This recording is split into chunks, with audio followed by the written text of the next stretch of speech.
Shalom, shalom et bien-aimés dans le Seigneur. La méditation na biso na tongo na lelo poto le kana partage to kubonde de la Père éternel to pambolio to kumisio to neto le kombo na yo to pamboli ki boson to nomo koji na bakoni okofis na bilaka to tikingonga o ya partage na maboko na yo. Ma soeur, mon frère na maboko na yo.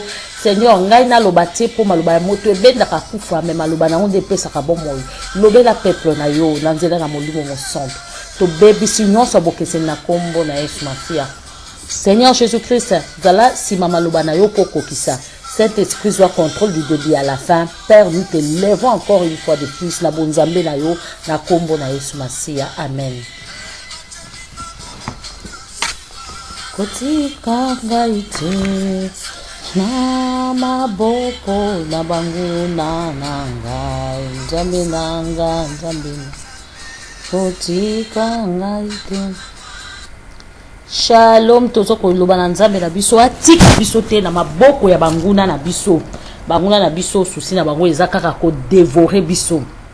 Alors sans plus tarder tozo tanga kaka na place to sutaki na Genèse chapitre 21 toke na verset 1. Genèse chapitre 21 verset 1, nous lisons au nom puissant de Jésus-Christ.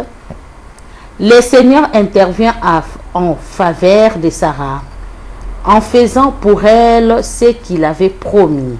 Elle devient enceinte alors qu'Abraham était déjà un vieillard et elle mit au monde un fils à l'époque que Dieu avait annoncé. Abraham nomma Isaac ses fils que Sarah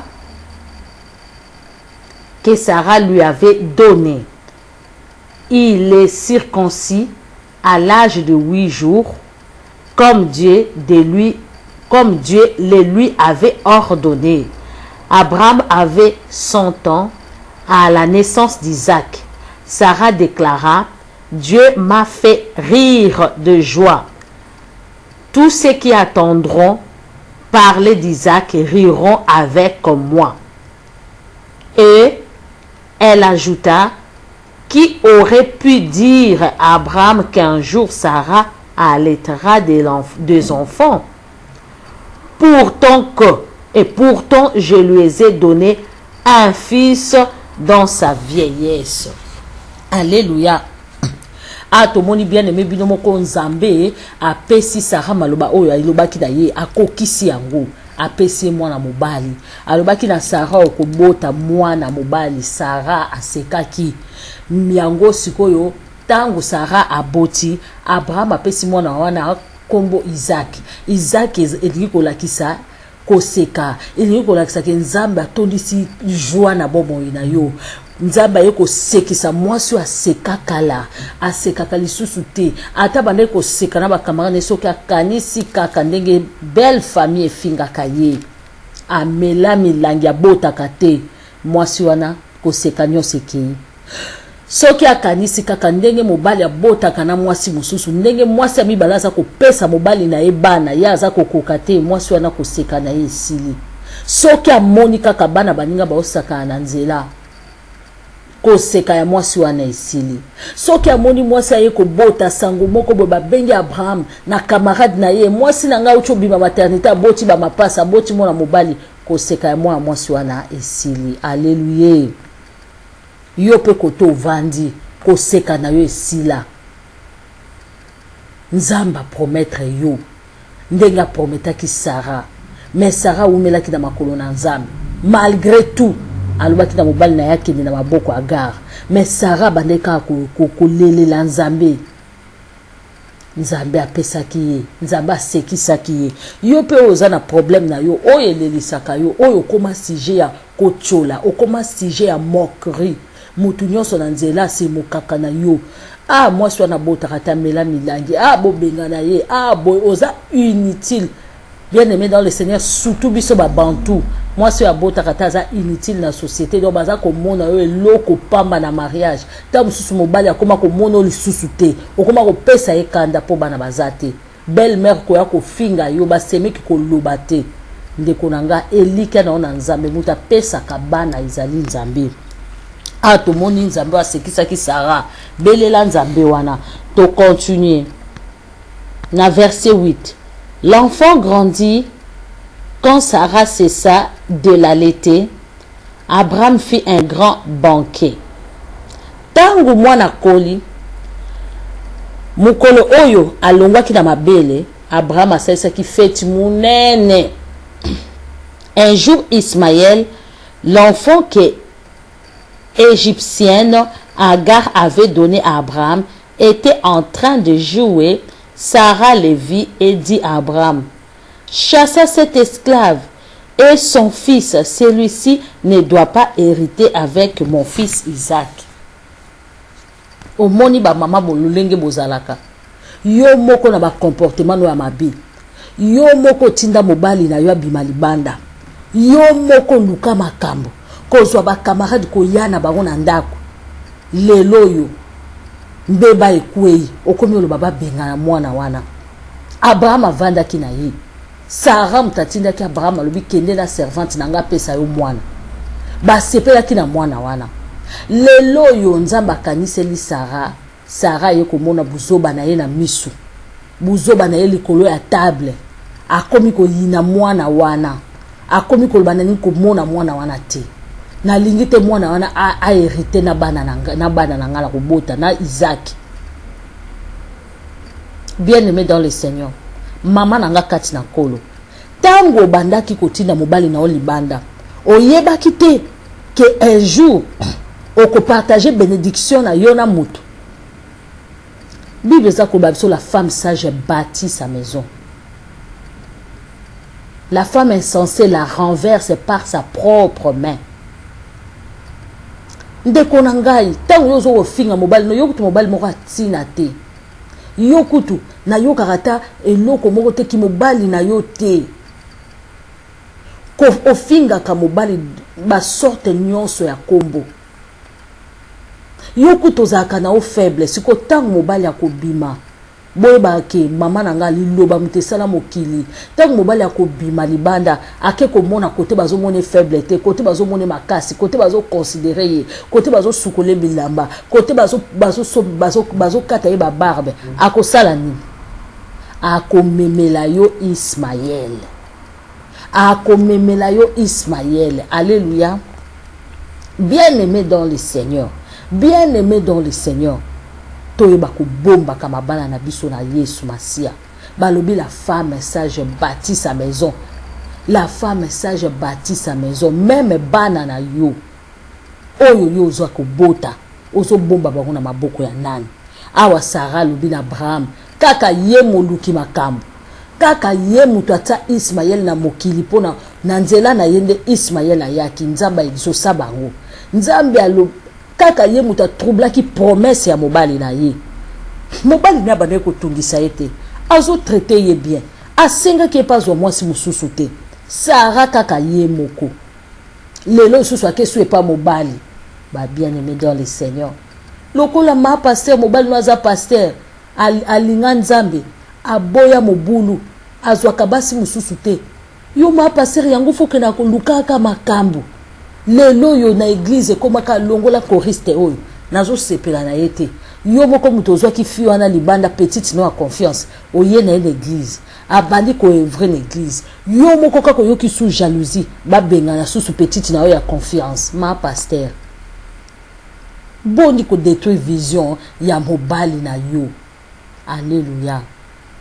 Yango frère na biso moko ayemba mwasi mususu kobala nzoko omisombeli liwa na bomoi akobebisela obanzela nyonso nzambe abenga yo.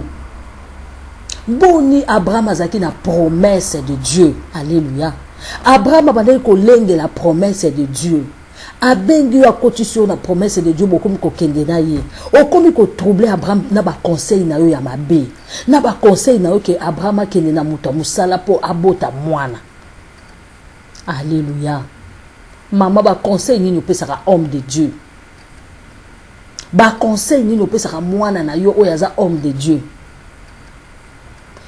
Zalaka mayele yo zalaka mayele te. Omoni église wa ndenge zana ba ancien pe bazali, ba tu pe bazali yo fo fungola misu na mbonga mabonza. Pona nini yo tikela ancien wana simba mbongo. Bien-aimé dans le Seigneur, maman na ngai, est-ce que nzamba ebisa ko abengi mobali na opona mabonza na ba dîme? To azali mobali no aza moumbu na kolo. Il faut transmettre la parole de Dieu comme il faut. Alléluia. Mobali na yo ba engagé ye na ba ministre mokili te, na ba président ba roi ya mokili te, ba engagé ye na Père céleste oyo aza mokili na nyonso ye moko mofuti na bango. Alléluia. Ba conseil nini yo pesaka mwana na yo ya pasteur. Keba na bato ozo tambola na bango wana na église. Keba kolinga ate otikela mutu cher. Papa fo yo moko teyaka. Yo moko teyaka. Oh bien-aimé dans le Seigneur. Mama soki omonike malgré papa balayo oza na kati ya vision te longwa peme na vision banga kana na nzambe bénéficier kana grâce oyo mobali ya prière pona yo na bana. Luka ata musala mususu ata ko kombola ba église kuna. Luka ata musala mususu. Tika bato baza na grâce de Dieu ba ya peme na mobali na yo parce que Moïse ata Abraham a travaillé ki na bato mususu. Moïse azalaki na bato mususu abandaki ko travailler na bango ba ancien de l'église bato bazalaki. Après tant Moïse a lembaki muto azwaki relais ezalaki Josué.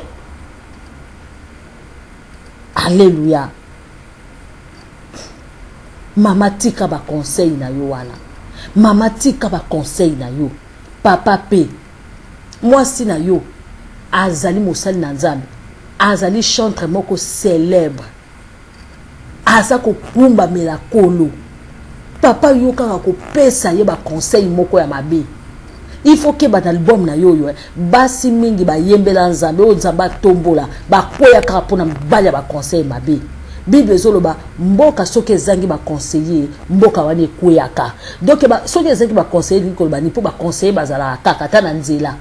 Ata mutu ayibi ota ko conseiller donc mboka soki ezana ba conseiller ya mabe mboka wana gouvernement nango ekuyaka kaka. Alléluia. Tokei sikoyo to continuer na 11. Ces paroles firent beaucoup de peine à Abraham parce que Ismaël était aussi son fils. Mais Dieu lui dit: ne sois pas contrarié au sujet de ton esclave et son enfant. Acceptez de faire tout ce que Sarah t'a dit. En effet, c'est par Isaac que tu auras les descendants que je t'ai promis. Quant ton fils de ton esclave, je ferai aussi naître de lui une nation, car il est ton fils. Tala ndenge Sarah qui partager bénédiction. Alobi, nzamba ndimeli sous Sarah une fois encore. Alobi, kobo et la Sarah te. Effectivement, moi na wana ezalaki nango volonté na ngate. Tala sikoyo tangu bino boyoka makamu na ngate, oye ko mesana na mwana wana. Affection ekoti yo. Tala ndenge oye ko mesana na lisumu. Affection ekoti yo. Moyo tika susu mutanganga wana azate. Moyo tika susu camarade wana kena osimba bakisi azate. Motema no komika kokokangola ye. Alléluia. Nzambe na bolingo nyonso albiko bengana mwana wana te. Bengana bango bakende. Mena ko s'occuper na bango. Po mwana pe onga na pona oya kwa oyo azaki destiné à la héritier na yo ezali Ismaël et ezali Isaac plutôt. Ezali Ismaël te. Tika bango bakende. Bango pe na kopambola bango na ndenge na bango. Mengai vision na nganza bona pesa ke ezalaki Isaac.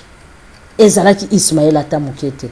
Mena ko tia bango loboko po kaka azali mwana na yo. Azana ba ADN na yo, makila na yo. Alléluia. Na 14.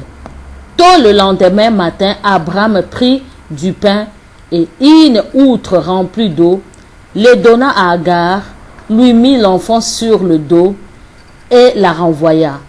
Elle alla errer dans le désert de Beersheba. Quand il y eut plus d'eau dans l'outre, elle abandonna l'enfant sous un arbuste, puis elle alla s'asseoir à l'écart, à la distance d'un jet de flèche, car elle se disait: je ne veux pas voir mourir mon fils Elle assit donc à l'écart et elle mit à pleurer. Dieu attendit l'enfant crier et du ciel, l'ange de Dieu appela Agar.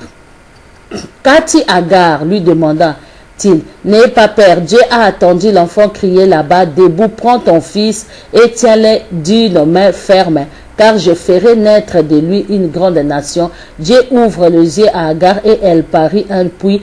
Elle alla y remplir outre et donna à boire à son fils.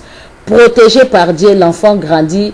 Il habita dans le désert des parents et devient un habile tireur de l'arc. Sa mère lui fit épouser une égyptienne. Ozomona. Balobi Sarah na tongo Abraham alobi Sarah kende ka kote abengani Agar.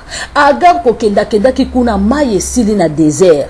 Tango maye sili na désert lokola nzamba prometa ki akosaka te atindi ange de l'Éternel aya ko rassurer Sarah et Agar. Agar aye ko maye bimi na désert. Agar ameli balobi mwana na tango akolaki eloko nini asalaki mwana wana kominde mobunji munena komi ko sala ba arme akomi ko sala ba arme ebomaka batu ba bien aimé dans le Seigneur. Tala oyo Sarah luki, tala oyo mama ndenge yo lukaka makambo, tala makambo yo lukelaka papa, tala mwana oyo ake ko sala ba arme ane ko boma liboso na eko boma kaka yo yango lelo ba arme ya Ismaël ezo boma kaka Isaac, ezo boma kaka bana ya Sarah, ezo boma kaka ba Palestine bazo bunda kaka na ba Israël. Ozo mona makambo oyo lukaka mama partage lelo yepo condamné ote yepo yo bongama otala bien etamboli na yo nzambe apambola.